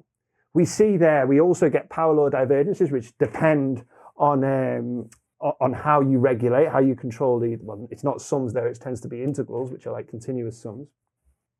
And then there's another bit which is universal. So it smells a lot of it, okay? So I started to look more into this. And so my student Robert and I, we started exploring this much more. And we found some really remarkable Il y a trop de calculs. Connection with quantum field theory. C'est assez dégueulasse, ces calculs de renormalisation, généralement. Avec des bernouillis. À l'aide. Je me souviens souvent, des nombres de Bernoulli, j'avais fait en prépa.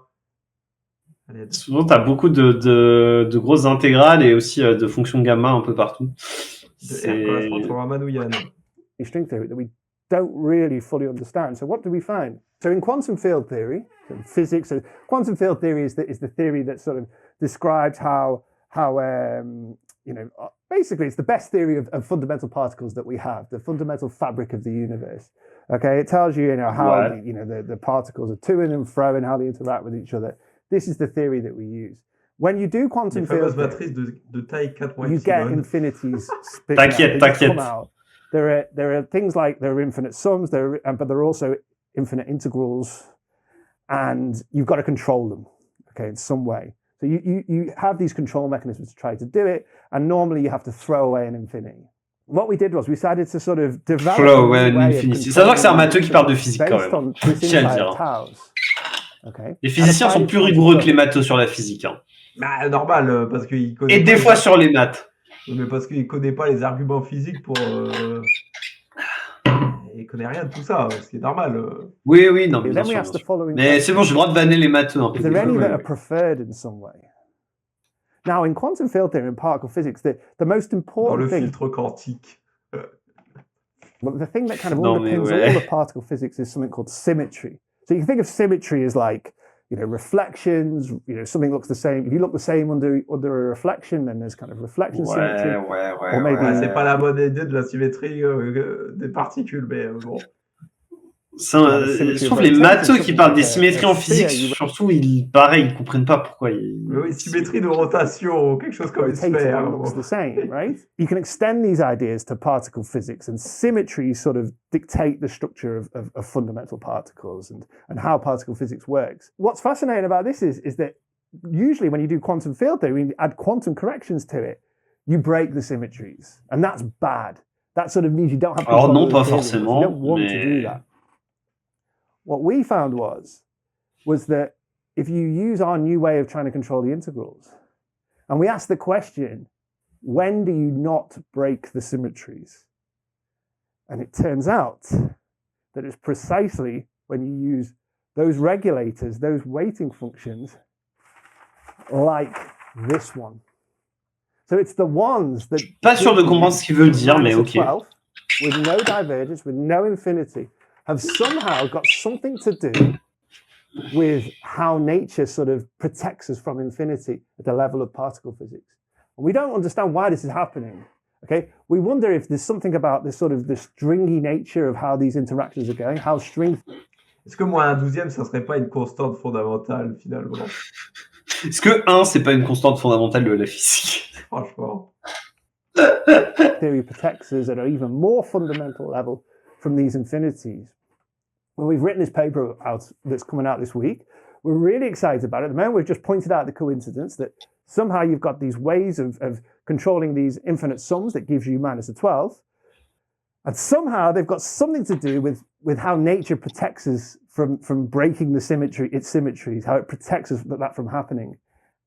And is there something more to be said about it? Maybe there is, maybe there isn't. But it's tempting. When you see these coincidences, it's hard to sort of ignore them. You want to explore them more. And yeah, we're really super excited about it. Most people in the street, if you ask them about the sum of all the numbers to infinity, say, well, it must equal infinity. That's like the intuitive answer. Even you would say that's the intuitive answer. When you have this discussion with someone, you say, well, actually, it could also be minus a 12. How do you explain that to them without talking about regularization and string theory and that? What's the one thing you say? Pourquoi il parle de string theory maintenant alors? Mais non, mais parce que justement le calcul intervient en théorie des cordes aussi. Aussi, ok. It could be minus a 12. I mean, I don't think it's possible to explain something in an intuitive sense because I don't think anybody has an intuitive understanding of it. It's not intuitive. I mean, that's as simple as that. I think the best thing you can say is that, look, this is an infinite sum or an infinite series that, this is what it is. And you don't understand infinity because you live in a finite world and I live in a finite world. We have no intuition for infinity? Not really. Ouais. This goes back. Infinity drove Cantor mad. Ah ouais, c'est super Right? compliqué de This dire is ça à quelqu'un dans la rue. it's Non, one non, place c'est sûr, c'est sûr. that you think you understand, and many mathematicians and physicists have just said stay away from it. It's almost like you have no right to have an intuition. Yes, and Feynman, of course, won the Nobel Prize for controlling some of these infinities in particle physics, but he quite openly said we swept them under the rug. Okay, and what we're trying to do is try to find ways to understand. Well, let's not sweep it under the rug. Let's try to understand how the journey to infinity in some sense. Is there a preferred journey to infinity? And I think that's what I would say is happening here, in that you have these ways of taking this sum towards infinity, and there are potentially preferred journeys which take you to a finite place. And we can see that is indeed the case. The system of partial sums, well, that's not going to take you to a finite place. You know this, but that's just one of an infinite class of ways in which you could have carried out that journey, right? And there are an infinite number of journeys that you can take, which will take you directly to -12. And those journeys seem special. Ça. And I think they're worth C'est un peu bizarre de dire oui, au lieu People will always think un voyage préféré, c'est genre oui, je préfère ça fini à l'autre. Tu sais, c'est un peu, tu vois, il dit qu'il veut expliquer ça, mais en fait, il n'explique rien non plus en disant ça, tu vois. Ah, il est un peu évasif, ouais. Parce qu'en vrai, la vérité, on comprend pas encore tout à fait très bien ce qui se passe. Oui, oui, bien sûr.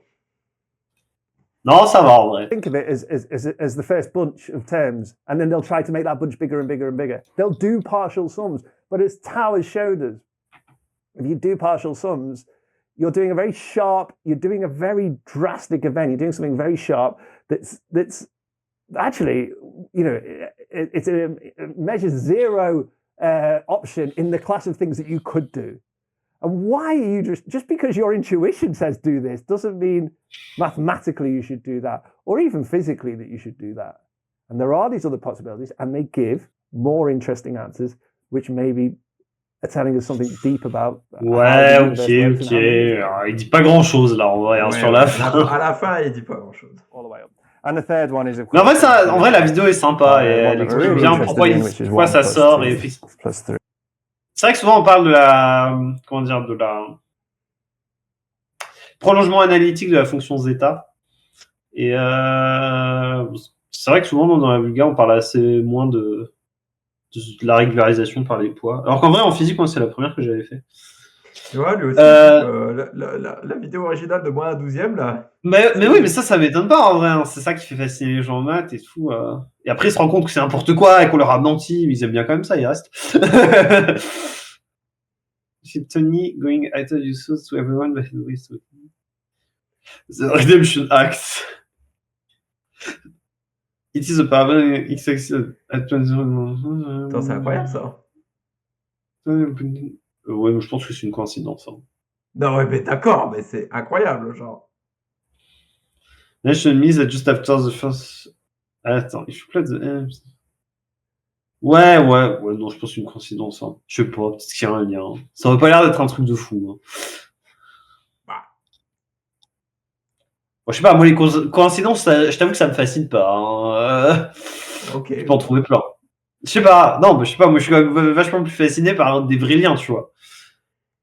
La physique universitaire, c'est pas des coïncidences, tu sais, il y a certainement des liens plus profonds, tu vois, mais. Ouais, là je suis pas sûr. Hein. Je sais pas. Hein.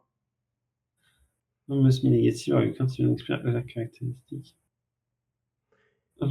La physique universitaire, c'est pas des vidéos de 30 minutes avec des animations stylées. Alors non, ça c'est pas la physique universitaire. La physique universitaire, c'est un mec 60 ans qui va se poser devant un tableau avec une craie, qui va tout expliquer sur un ton monotone complètement monotone pendant 2h30 et tu vas pas arriver à suivre. Genre. Ça, c'est de la physique universitaire. Genre, voilà. Ça dénonce. Voilà. Bonjour. Light is infinite. Voilà, un vieux mec qui explique des trucs au tableau avec un ton monotone. Voilà. Et alors, il est super. 1h50. C'est super, mais... Mais bon, tu suis pas ça, t'as pas envie de suivre ça et ça va pas te passionner à faire de la physique. Ça, tu regardes ça quand t'as déjà ton master et que t'as du temps à perdre. People know it. They know the same transformation on this side will just increase the gravitational field. Sinon, il y a des vraies animations stylées, hein. Il y a ScienceClick. ScienceClick, c'est très stylé. Christophe Felder, je connais pas, c'est qui? Si, attends, regarde. Attends. Ouais, et sinon, en maths, t'as Fribourg One Brown, qui est incroyable en termes d'animation. Tableau créé, t'as la chance. Slide, c'est fréquemment le standard, hélas. En vidéo YouTube, pas trop. Hein. En vidéo YouTube, c'est souvent des tableaux. Après, prof en cours, ouais. Regarde, il y a des belles... Regarde, il y a de belles animations. Hein? Ah ouais, c'est stylé. C'est stylé. Sur des putains d'ordi énormes. Voilà, bon, ça n'a rien à voir avec les maths ou quoi. Mais...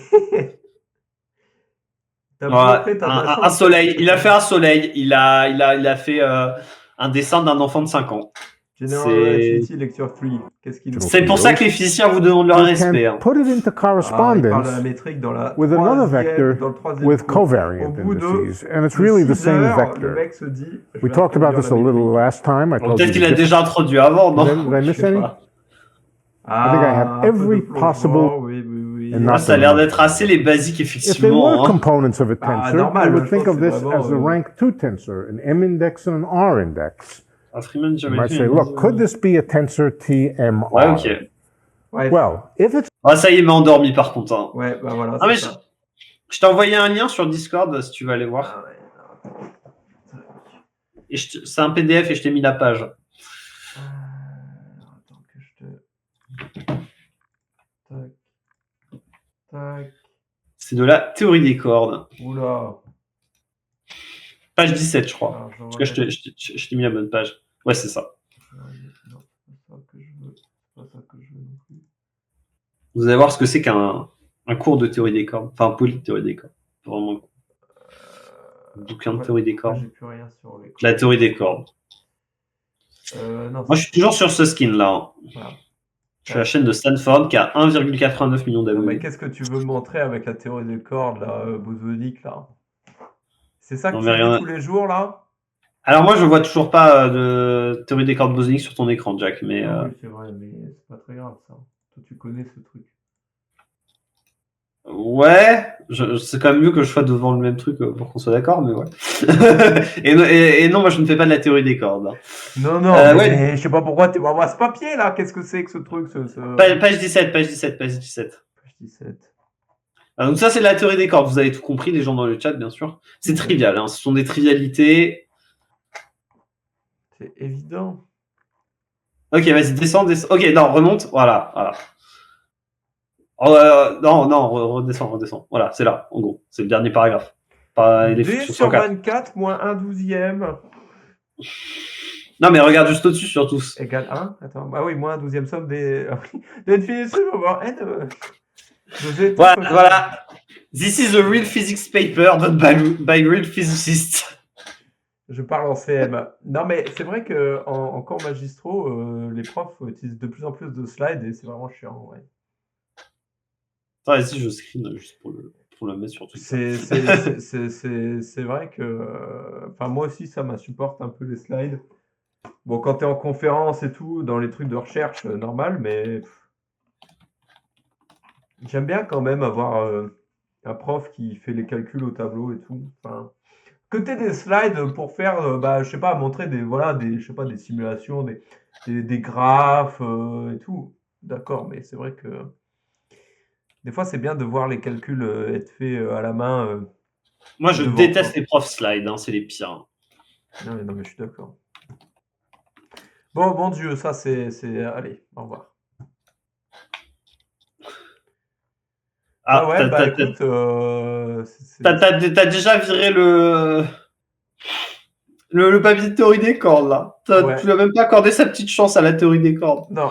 Alors que peut-être que dans 10 000 ans, on aura une preuve expérimentale. Ah, ouais. Non, mais peut-être que le nouveau super accélérateur du CERN va trouver la supersymétrie. Hein. Ça, c'est vrai, ça, ouais. Combien il va faire de taille, déjà? Je crois que c'est 90 km de circonférence. Quelque chose comme ça. Il me semble. Le FCC, Future Circular Collider. C'est vraiment un nom de merde. Hein. Vraiment, tu peux avoir ton écran, Jack, s'il te plaît? Je sais pas pourquoi tu l'as pas, genre. Regarde le live. Mais il a décalé le live. Oui. Ah, let's go. Le futur circular collider. Non, mais déjà, c'est vraiment un nom nul. Mais peut-être qu'on aura Mais c'est un nom provisoire. On aura un autre. Mais peut-être qu'on aura la supersymétrie, hein. Peut-être enfin, hein. Ça y est, hein. 80 km. Le LHC, c'est 27, je crois, un truc comme ça, il me semble. Bientôt, ils vont entourer l'Europe avec. Entre 100 et 300 mètres en dessous. Envie d'entrer dans le tuyau interdit. MP Citron pour le follow. Merci. Fin programme. Non, mais... Le LHC aura fini son service en 2040-2045. Ouais. Et le nouveau, je pense qu'il ouvrira pas avant 2050, hein, mais.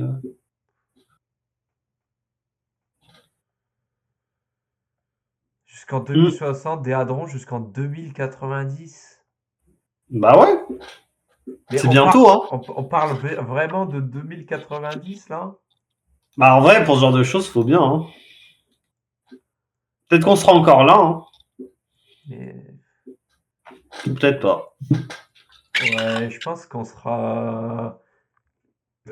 Si on est encore là, on sera vieux, on aura soif parce qu'il va faire chaud. Ouais, putain. Peut-être qu'on aura résolu le réchauffement climatique et que tout sera parfait et que. Effectivement, ça serait bien. Peut-être, peut-être. Bref. Incroyable, quand même. 91 km, c'est énorme. C'est énorme. C'est énorme. Non, mais il n'y a pas à dire. 91 km de circonférence, pardon. Mais bah, c'est la plus grosse machine construite par l'homme. Hein. Déjà, le LHC. Hein. On n'a jamais construit quelque chose de 27 km de. C'est complètement fou. Enfin... Moi, j'adore. Hein. C'est incroyable. Regarde, ça va passer sous le Léman et tout. On pourra faire des films avec des trous noirs qui sont créés par le nouveau LHC sous le Léman et genre il aspire le lac et les bateaux et tout. un nouveau Da Vinci Code là. Non, c'était pas Da Vinci Code, c'était Angers Démon. Ouais, non, il y a pas de trou noir dans Da Vinci Code, je suis à peu près sûr. Non, mais dans Angers Démon, ils refont l'énergie du soleil dans une capsule ou je sais pas quoi. Et ça peut détruire le monde. Et en fait, les premières scènes sont au CERN. Ils récupèrent ce truc qui a été fait au CERN. Ok. Aïe. Bah, ça va être quelque chose, hein. Ouais. Ça va être quelque chose. Bon, après, Lisa, ça va être pareil, hein. Ça va être énorme. Ouais, mais Lisa, ça va être dans moins longtemps déjà. Mais oui, ça va être énorme, Lisa. Hein. Ça va être énorme. T'imagines si Lisa... Alors, Lisa, c'est un projet de... Moi, je suis team Lisa, hein, très clairement. Hein. De constellation. C'est normal, ça arrange pour ta thèse. Alors, bah oui. Non, oui. Si tu tapes Lisa, voilà. J'étais en mode, bah oui, Lisa. Bah oui, Lisa. Genre Lisa. Non, mais dans ma tête, c'est clair. Non, mais c'est un Énergie du soleil, c'est plus citer, mais on oublie. Oui. Qui vont détecter des ondes gravitationnelles dans l'espace. Je sais même pas à combien de millions de kilomètres. Non, j'en sais rien. Combien de kilomètres entre les satellites là 2,5 millions, je crois. Entre chaque satellite? Il me semble, un truc dans le genre. C'est insane, en vrai. C'est insane. Truc de fou. C'est trop bien. Et moi, je vais faire ça pendant ma thèse. Hein. Enfin, je vais travailler sur un truc qui pourra s'appliquer sur Lisa. Quoi. Bref, vous avez compris, peut-être. Je ne sais pas. Mais oui, c'est trop bien. En plus, c'est bien comme nom, Lisa. Je sais pas, c'est bien. J'aime bien. C'est mieux que LHC, tu vois. Genre LHC. Lisa Pathfinder, ah bon, il y en a? Ah ouais. Je savais même pas qu'il y avait un Pathfinder. C'est quoi un Pathfinder? Bah, c'est un précurseur, quoi. C'est un qui teste si ça peut marcher, quoi. Ok. Bah, et puis du coup, ça a été fait, fin de mission 2017. Ok, bah trop bien. Cette réussite technique ouvre la voie au satellite opérationnel ELISA, qui sera... Et ELISA, c'est confirmé, hein, ça se fera de toute façon. C'est voté, c'est financé. C'est vrai. C'est annoncé pour 2035. On verra. 2040, quoi. 2040, ouais. 2040, on sera encore là, normalement.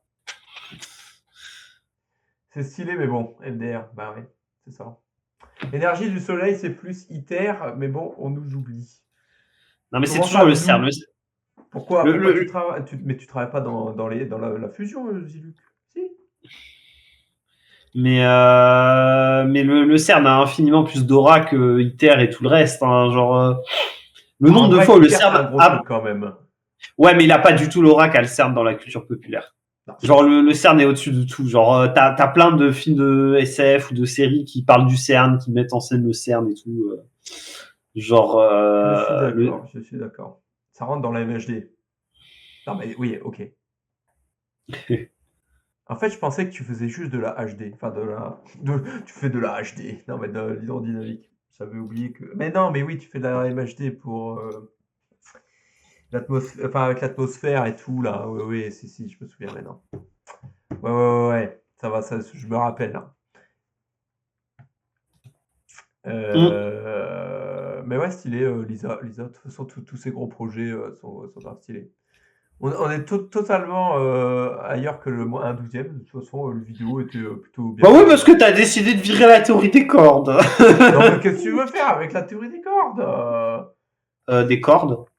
Non, je sais pas. Tu fais vibrer des petites cordes? Tu vibres des cordes? Ça fait toute la physique. Voilà, c'est bon là. Ah non, tu vois pas. Et plein d'autres trucs. Non, je vois pas, mais c'est pas grave. Non, mais tu sais quoi, je vais te partager l'écran. Là. Ouais, ce sera plus simple. Tiens, regarde, ta théorie des cordes, elle est belle, non? Regarde, mais c'est un diagramme de Feynman. Into one string and then splitting into two strings. Ah ben bah, c'est difficile à comprendre. Mais c'est un diagramme de Feynman. Non, c'est un pantalon, double pantalon. C'est une salopette. Mais oui, mais c'est un diagramme de Feynman. Regarde, encore un. Ah, ça, là, il y a une boucle. Ça diverge quand tu fais pas de la théorie des cordes. Ouais. Et là, ça diverge plus. C'est trop bien. Là, il y a un cookie. Ah ouais. Oh, ça me donne faim. Voilà. Là, il y a des intégrales. Mais non, c'est des tubes. C'est de la plomberie, là. C'est de la donut. Le tort, bien sûr. Annulus open. Bon, alors. Un anneau, ouais. Un anneau, ouais. Comme l'annulaire. Oui, non, mais je sais bien que annulus cut open, là, ça veut bien dire anneau coupé. Alors, Lisa, on en a parlé de toute façon. Bon, moins un 12e, je pense que c'est bien, là, on a fait le tour. Ouais, bah, on a fait le tour de ce dont on pouvait faire le tour, c'est-à-dire probablement pas tout. Ouais, pas mais parce qu'en vrai, c'est un sujet très profond qui. Tu vas pas faire ce que je crois. 2, plus 3, plus 4, plus 5. Je pense qu'à un moment, elle stack overflow et elle te donne moins un 12e. Ça serait stylé. Mais ça va pas faire ça.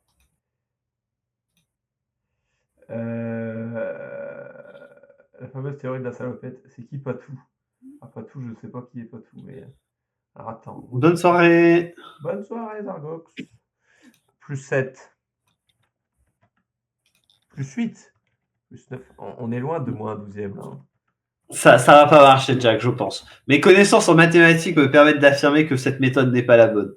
Mes connaissances de master très avancées de physique théorique me permettent d'affirmer que tu ne tomberas pas sur moins un 12e. Attention, il fallait faire beaucoup d'études pour savoir ça. Mais oui, non, en vrai, moins un 12e, genre, toute la théorie on appelle la renormalisation, justement, permet de passer d'une échelle à une autre.